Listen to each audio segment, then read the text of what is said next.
تو یہ نقصانات ہے شادی بیاہ میں غیر ضروری اخراجات جو ہے۔ الحمدللہ یہ جو مسودہ میرے ہاتھ میں ہے، اس میں شادی میں ہونے والے اخراجات پر تقریباً 70 سے 80% پابندی لگا دی گئی ہے، اور الحمدللہ اکثر پر سب کا اتفاق ہے، سوائے ایک دو کے۔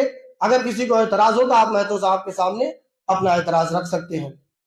جن میں سے جتنی باتوں پر اتفاق ہوا ان میں سے پہلا یہ ہے کہ لڑکا یا لڑکی دیکھنا ہو تو پہلے بخوبی معلومات حاصل کر لیں، تبھی دیکھنے جائیں، اور دیکھنے میں فقط 5 لوگ ہوں یا اس سے بھی کم۔ اس میں میں تھوڑی سی وضاحت یہ کر دوں کہ جب کسی کو رشتہ طے کرنا ہوتا ہے تو لوگ 4 جگہ پہلے دیکھ لیتے ہیں، پانی وغیرہ پی لیتے ہیں، کھانا کھا لیتے ہیں۔ یہ قانون اس لیے بنایا گیا ہے تاکہ اس پر پابندی لگ سکے۔ آپ ذرا سوچیں اس بچی کے بارے میں کہ جب اس کے گھر آپ جا کر دیکھ آتے ہو، پانی پی کر آتے ہو، پھر کچھ دن کے بعد جب اس سے مالدار رشتہ ملتا ہے، اس بچی کے اندر کوئی عیب نہیں ہوتا، اور آپ اس بچی کو جواب دیتے ہو، اس بچی کے دل پر کیا گزرتی ہے ہم اور آپ محسوس نہیں کر سکتے۔ اس لیے جب کسی کے گھر رشتہ دیکھنے جائیں پہلے اچھی طرح معلومات حاصل کر لیں تاکہ جواب کی نوبت نہ آئے۔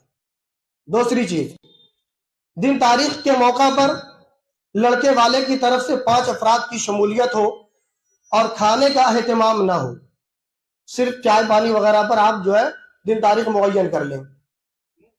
تیسری چیز، چھکائی میں لڑکے کی طرف سے 5 عورتیں ہوں اور 1 مرد، اور لڑکی کی جانب سے فقط 5 مرد ہوں، اور اس میں جو کچھ بچی یا بچے کو دیا جاتا ہے اس کی تعداد جو معین کی گئی ہے 2.5 کلو میٹھا 1100 روپیہ بطور تحفہ پیش کرنا ہے۔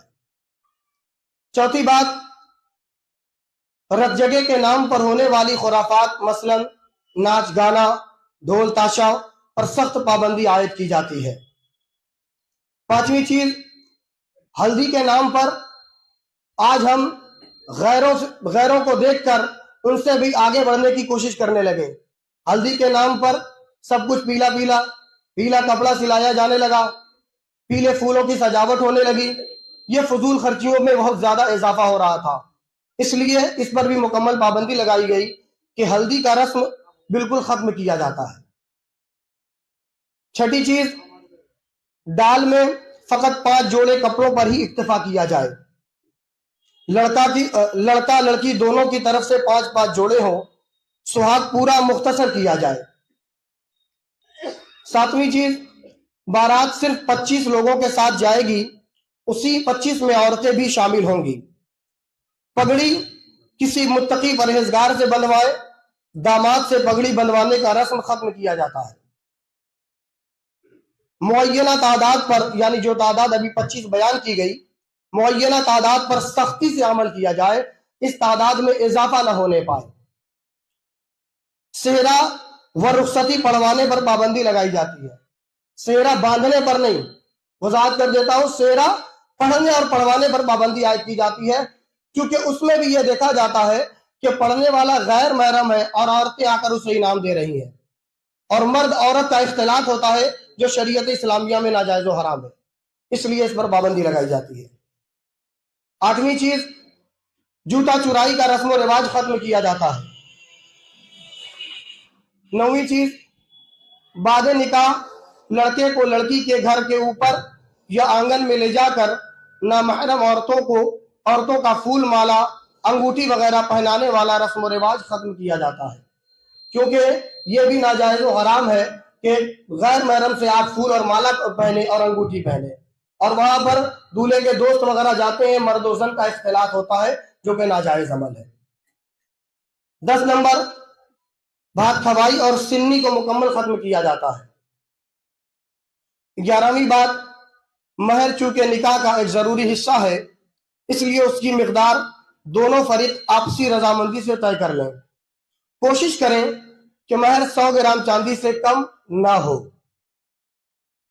12ویں چیز، ولیمے کی دعوت میں سادگی اور میانہ روی کا لحاظ رکھتے ہوئے چھوٹے یا بڑے جانور یا مرغ کے گوشت میں سے ایک ہی طرح کے سالن پر اکتفا کیا جائے، اور اسٹارٹر اور چاٹ وغیرہ ہر طرح کے پکوان پر پابندی عائد کی جاتی ہے۔ ولیمہ میں بھی سادگی اختیار کریں۔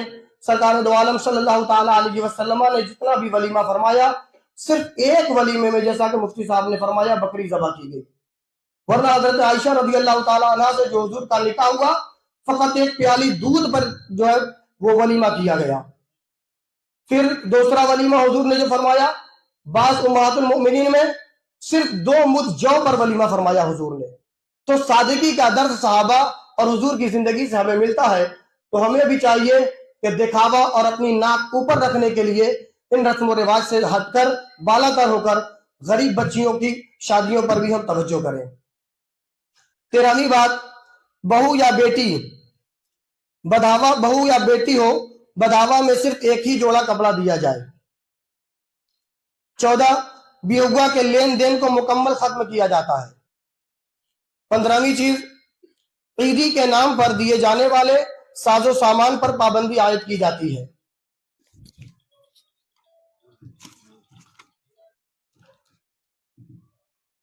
16ویں بات، لڑکی والوں کے گھر صرف 300 لوگوں کی دعوت پر اتفاق کیا جائے۔ 17ویں بات، جن باتوں پر سب کا اتفاق ہوا اس کی خلاف ورزی کی صورت میں صاحب خانہ کے یہاں نہ تو سردار مہتو شریک ہوں گے اور نہ ہی علماء و حفاظ و ائمہ نکاح پڑھانے جائیں گے، نہ دعوت میں شریک ہوں گے، اور علاقے کے معزز و موقر حضرات بھی شرکت نہیں کریں گے، کیونکہ سارے قوانین بنا لینے کے بعد اگر ہم اور آپ سختی نہیں کریں گے تو ان قوانین کے بنانے کا کوئی مطلب نہیں ہوگا، اس لیے ہمیں اس پر سختی سے عمل کرنا چاہیے۔ بارات ایسا ہو کہ آپ کا اتفاق نہیں ہے تو بارات مت لے جائے، مگر کم سے کم میں ہو، اگر زیادہ آدمی ہوا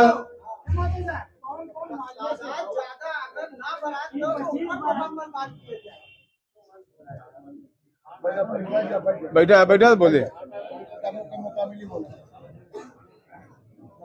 حاضرین مجلس، السلام علیکم۔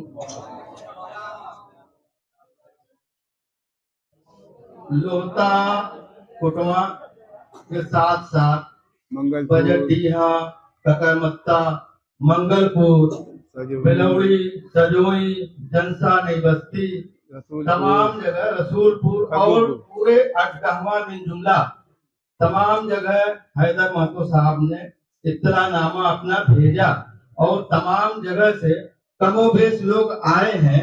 ان سب کو حیدر مہتو صاحب کی طرف سے اور ہماری طرف سے تمام لوگوں کو تہہ دل سے مبارکباد۔ 3 لاکھ روپے آپ کا بچے گا۔ جو باپ اپنی جس کے ہاں 4 بچیاں ہیں، 1 کی 2 کی شادی کر دیا اور جوان بچی ہے، 25 سال 26 سال عمر ہے، تو وہ سوچتا ہے کہ اب اس کی شادی 6-7 سال بعد کرے۔ جب اس کا پیسہ بچ جائے گا 3-4 لاکھ روپیہ، تو وہی شادی وہ 1 سال کے اندر پھر دوسری کر دے، ہے کہ نہیں؟ تو آپ یہ سمجھیں کہ قوم کا پیسہ بچائیں، اپنا پیسہ بچائیں، خود ترقی کریں، اور جو آپ کے یہاں جوان بچیاں بیٹھی ہوئی ہیں اور رشتے کو ہے ان کی آسانی کے ساتھ شادی کریں، اور جو پیسہ بچے اس کو تعلیم پر خرچ کریں۔ تعلیم پر خرچ کرنا بہت ضروری ہے۔ اپنے بچیوں کو عالمہ بنائیں، اور اسکول وغیرہ بہت ساری باتیں ہیں، لیکن بچے اور بچیوں دونوں کو ضروری ہے کہ دین سے وابستہ۔ سارے لوگوں کا اتفاق ہے، اور یہ 1 رمضان سے یہ چیز لاگو ہوگا، اس لیے کہ بہت زیادہ دیکھا جاتا ہے کہ بہت غریب آدمی ایسا ہوتا ہے۔ سنیے پہلے سب چیز، ہر چیز فوراً نہیں خرچ کر پائیں گے، سنیے، بیٹھے رہیے، سب بہت لوگ ہیں۔ دیکھیے بہت سے غریب لوگ ایسے ہیں، جیسے مان لیجیے کہ شب برات کے 10 دن بعد شادی کی، رمضان سے 4 دن پہلے شادی کے اندر 2 لاکھ روپے 2.5 لاکھ روپے قرض لیا، پھر اس کے بعد اس کے ذہن میں ہے کہ ابھی 25 دن بعد 10 دن بعد ہم کو عیدی دینا پڑے گا، تو وہ پھر 1 لاکھ روپے لیتا ہے، قرض لیتا ہے۔ بہت سے ایسا ہوتا ہے کہ وہ لڑکی جو شادی کر کے لڑکے کے گھر گئی، اس کے ہاں 2 شادی 3 شادی، تو دوسری جو لڑکی آتی ہے وہ بہت پیسے والی ہوتی ہے کہ نہیں؟ ایسا ہوتا ہے، وہ 2 لاکھ روپے کی عیدی لے کے آتی ہے، اور یہ غریب باپ سوچتا ہے کہ ہم بھی سوچے کہ اچھی طرح عیدی دے تو وہ پھر قرضے میں مبتلا ہو جاتا ہے. تو ضروری ہے کہ یہ تمام چیزیں جو ہیں ایک رمضان سے اس کو نافذ کیا جاتا ہے, لاگو کیا جاتا ہے. آپ تمام یہ حضرات ہاتھ اٹھا کر اس کا استقبال کریں. اٹھائیے, سب لوگ اٹھائیے, تمام لوگ اٹھائیے. دیکھیے سب کا اتفاق رائے اسی پر ہے, اور جو بھی ان باتوں پر اتفاق اور خلاف ورزی کرتا ہے,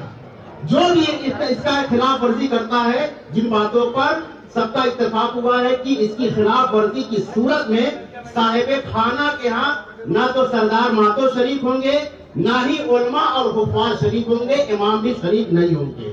اور کیا نام ہے, اور اس محلے کے جو معزز لوگ ہیں, جو ان کے گھر کے ادھر محلے کے, وہ بھی اس شادی میں شریک نہیں ہوں گے.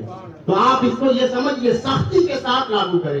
اور جہاں 25 آدمی کی بارات والا معاملہ ہے, تو 25 ہمارے یہاں جب بارات آتی ہے تو ایسا نہیں کہ پانی پینے کے لیے پلیٹ میں دیا جاتا ہے, سب کو پٹاری دیا جاتا ہے کہ نہیں. تو 25 حصہ لگائیں اور وہاں پر سردار یا معزز آدمی اس کو دے. اگر 26 آ جائے تو وہاں پہ سردار ماتو فوراً اس کو نکال کے باہر فوراً اس کو نکال کے باہر ہے کہ نہیں. اس لیے کہ ہم اور آپ نہیں, وہ گھر والے, لڑکے کے گھر والے اور لڑکی کے گھر والے نہیں کر سکتے. سردار ماتو کھڑے ہوں گے تو یہ فوراً عمل ہوگا. فوراً 26واں آدمی آ جائے اس کو نکال کے باہر کرو. اس لیے کہ یہی نافذ رہے گا کہ 25 آدمی سے زیادہ کوئی بارات میں شامل نہ ہو. سمجھ رہے ہیں؟ بس